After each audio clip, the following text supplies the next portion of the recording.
How did That's Hilarious start?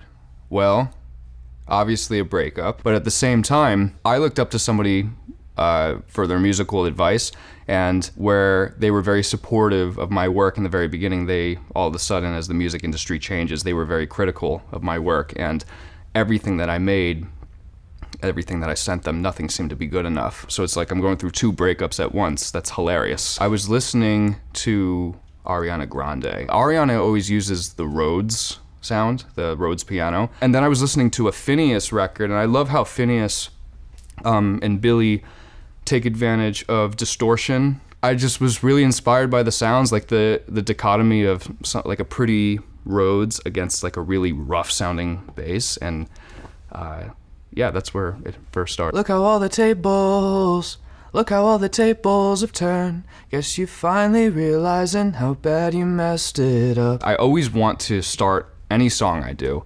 with a lyric that kind of drags you in. It's almost like an incomplete sentence. Look how all the tables... What? He's singing about tables? Look how all the tables have turned. Like, oh, that's what he means. Look how all the tables have turned. And that's something that people say all the time. Like, look how all the tables have turned. Now, it didn't work out with that person. Now you're, calling me 10 times in a row. Girl, you're only making it worse when you call like you always do when you want someone. When somebody calls you and you can tell that they want something from you, they make it very obvious. They dance around it. They say, how are you doing? How's this person? And you're like, okay, get to the point. That person was calling me and I was like, what do you want? Like, I'd have so much more respect for you if you just called me and just said what you were actually wanting to call me about. You took away a year of my fucking life and I can't get it back no more. So when I see those tears coming out your eyes, I hope it's me therefore. I never want to be vindictive in my songwriting. I believe that people make mistakes and they can move on and be better people. But if you're gonna make me cry, I'm gonna make you cry. And it's just what it was at the time. It was so intense at that. Now I don't even think twice about it, but when I sing the song, it kind of takes me back to that time. But my biggest goal is to never be vindictive in my songwriting. You didn't love when you had me, but now you need me so badly. You can't be serious, ha ha ha, that's hilarious, ha ha ha ha ha. This was such a heavy song that I didn't want people potentially figuring out who it was about and reaching out to that person. So I figured it just balances it out by making it kind of funny in a way. Ha ha ha.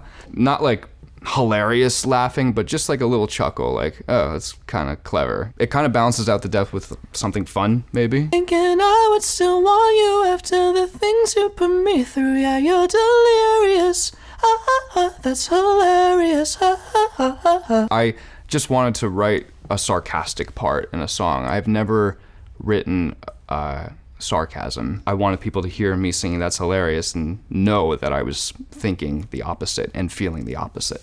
Now you put the blame in reverse, trying to make me feel guilty for everything you've done. You're another lesson, just another lesson I learned. The goal is to make the listener feel like they've already heard the second verse when they haven't heard the second verse. So you do that by making it so familiar. And how do you do that? By making it so familiar. You literally take the phonics of the end of each word in the first verse and you tail end it with the second verse as well. Look how all the tables have turned. Now you put the blame in, reverse, turn, verse. It's all...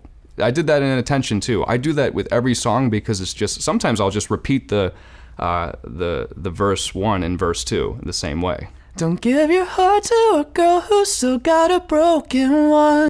2019, 2020, I gave myself for the first time, and now it's gonna maybe take me like 10 years to do it again because this was so significant. For the first time, I gave everything of myself, also dealing with the other thing musically at the same time that had nothing to do with the relationship, but I was giving all of myself, and meanwhile, that person was already broken. So it didn't matter how much Windex I put on the window was already cracked. The whole song, if you actually look at the waveform, goes like this, goes like this, goes like this, until me therefore you didn't love when you had me. And then I did the Max Martin trick where the first chorus is not as loud as the second chorus. So I wanted the song production-wise, sonically, to go upward in like a stepward way. And it kind of makes the listener, in my opinion, want to go on the roller coaster ride again, the musical roller coaster ride again.